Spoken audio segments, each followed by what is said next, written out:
Now, many e-commerce brands face a big problem, and that is, how do I improve this, right? How do I improve my conversion rate? Because they know that improving their conversion rate is going to improve their ads, their emails, their organic content, and anything else that brings traffic to their website is going to be that much more effective, right? But how exactly do we, go from a sub 1% conversion rate to, 4, 5, 6% conversion rate? And so that's exactly what I'm going to be showing you in this video. I'm going to show you the full step of how you can go about doing a CRO audit on your site, and then how you can actually test to actually improve your conversion rate, right? And this is exactly what we do for clients. So let's get right into it. So if you're watching this video, I'm guessing you have a brand, right? Now, before you start any of this, you need to install some tools, right? What you're going to need is, if you don't have this set up already, Google Analytics or GA4, you're going to need Hotjar or any sort of heat map tool, scroll map tool.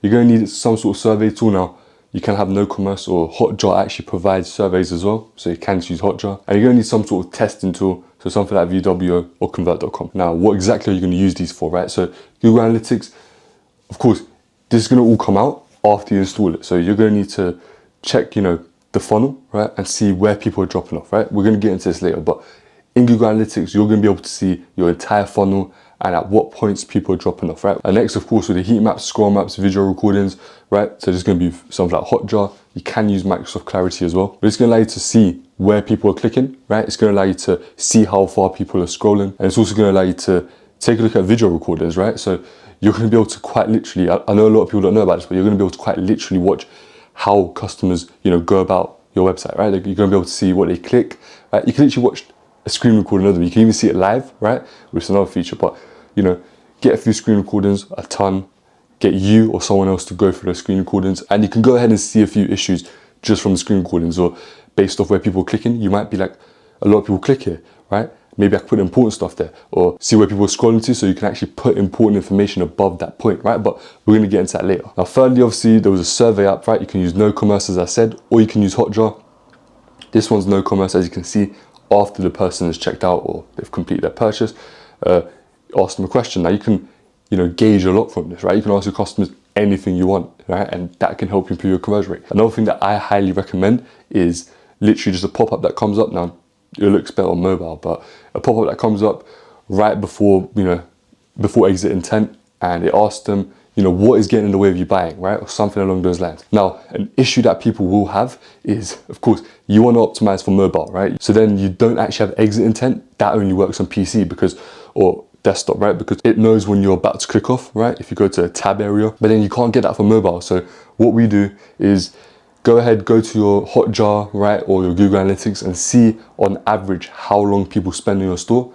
So in this example, it's about 28 seconds, right? So then what you do is you'd have the survey pop-up come about 26, maybe 25 seconds. So right before the average person clicks off, the pop-up will come up, right? So that's a little trick that we use for mobile when it comes to exit intent. Now, the fourth thing and the final thing tool on that, page was an A/B testing tool. So you can either use convert.com or VWO. We use one or the other, right? And this one here is VWO as an example. But what this does is you can actually test your current website against the change that you make, right? We're going to get onto how to actually come up with test ideas, right after this. So you'll have your normal website, you'll have the test that you're running, right? Or you can have multiple tests. Here, as you can see, there's 3, right? And then you run this test, and without getting too much into it, after a while of running it, you'll get a result, and you'll be able to see which variant is the best, right? Usually we test 2, so we'll have the control and the variant 1, and if the variant beats the control, and this is a whole sidetrack, but your result does have to reach statistical significance, as I've mentioned in previous videos.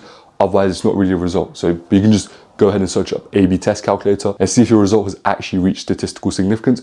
But if it has, as you can see, the variant 2 is the winner here, and it's a 17% improvement on the conversion rate. So we'd go ahead and apply that change. But in order to be able to test this, right, you need an A/B testing tool like convert.com or VWO, and preferably you or someone on your team should be able to code, so you can actually have those more customized changes, right? Otherwise, it becomes a bit of a hassle, and you can't really test the exact thing that you want to test if you don't have someone on board that can actually code. But now, that's all good, right? But what do we use that for, and how do we actually come up with test ideas to also run as a test? Now, this is why we installed all those things that I mentioned previously, because you're going to be able to use the Google Analytics to figure out, the largest drop-off point, or a page that's not hitting KPIs. Now, of course, just off the bat, some of these pages are going to have higher drop-off points naturally, right? For example, going from a product page to add to cart or from product page to checkout, you're gonna have a big drop-off point, right? But you can go ahead and research and see if it's extremely big drop-off point, right? That's why I said if it's not hitting KPIs, that's gonna be a better metric. Now, as you can see, half of the sessions drop off from where they land onto. So if your ads are running to the home page, this will be the home page, or if your ads are running to the collection page, this will be collection page, or maybe you just run it straight to your products, right? But here, as you can see, half the people that, for this example, I'm gonna say home page, half the people that go to the home page, they drop off before they even get to a product page. So you might wanna focus on the home page, or 85% of people from the product page drop off before they add to cart. So you might wanna focus on the product page, right? But installing Google Analytics is gonna allow you to actually see this. Otherwise, you won't know, right? This is the first step for coming up with test ideas. Now, secondly, right, after you've figured out what page is the issue, let's just say it's the product page, right? You wanna go onto that page, you wanna check your heat map, your scroll map, your screen recordings, your surveys, and your answers from the surveys, right? So again, what we've done so far is found which page is the issue, right? The biggest issue right now. And then we've actually researched into that page, right? We've seen how customers actually interact on that page, what issues they have with the surveys, etc. To what point they're scrolling to. So now, based off all this research, you're gonna wanna write down a bunch of ideas, right, that you have. Even if you think it might not be the case, just jot it down, right? Make a large list of issues that you think exist based off the research you've just done. Now, some examples might be, people can't seem to find the add to cart button straight away. Maybe, the color isn't distinct, so it blends in with the rest of the page, which isn't what you want, by the way. Maybe a lot of people have issues with a refund policy, right? They might reach out to your customer support team talking about this, right? Maybe it's not visible, so they're actually wondering if you have a refund policy, right? So that could be an issue. The product images aren't catching people's eyes. Now, you'll be able to see this from screen recordings, heat maps, etc. Maybe people don't trust us enough with their information, their card information, for example, right? Or maybe people don't understand the sizing. Now, if you have a clothing brand, if you don't have a sizing chart, for example, right? That's going to be a quick fix. Add a sizing chart, because a lot of people, when you shop online, sometimes small, medium, and large isn't always the same small, medium, and large as other clothes that you have. So having a size chart where it's a measurement of the chest, etc., is going to be very useful. And if you are a clothing brand and you don't have a size chart, just adding that size chart is going to improve your conversion rate, guaranteed. Or maybe people don't scroll down enough to see key information. Now, what this might mean is you need to have your important information higher up on the page, because maybe only 20% of people scroll to where the key information is. And now, if that's key information in order for them to make a buying decision, and 80% of your customers aren't even scrolling down to that point to see, why not just put it above where everyone can see it, right? So people don't have to scroll to see it, because if that's key information for them to buy, what's the point of hiding it, right?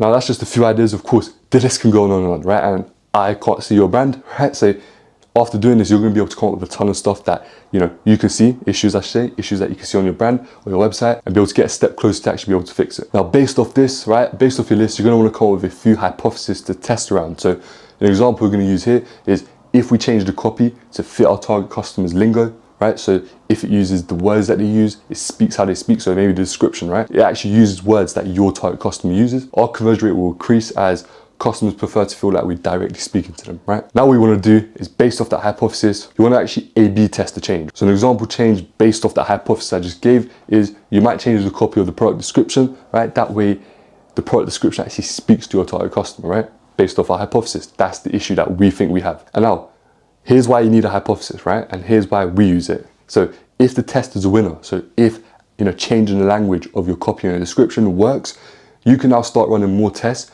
based off your hypothesis, right? Because now you've learned about your customers. You've learned that maybe that was super important. Maybe actually speaking in their language is valued by them quite a lot. So now you can run more tests in line with that, which is going to give you, it's going to allow you to run more successful tests. With anything that you test, whether it be ads, CRO, right? Anything, you want to actually, you don't want to just have winners and just leave it at that. You want to be able to use your winners to get more winners, right? And succeed even more. So don't let your winners go to waste.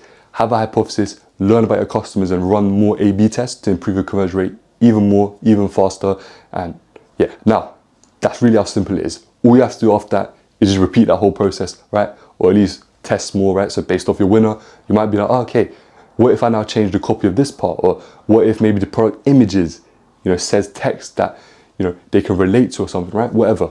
Now you have more tests, you just repeat the process. So that should really answer your question. That's how simple it really is, right?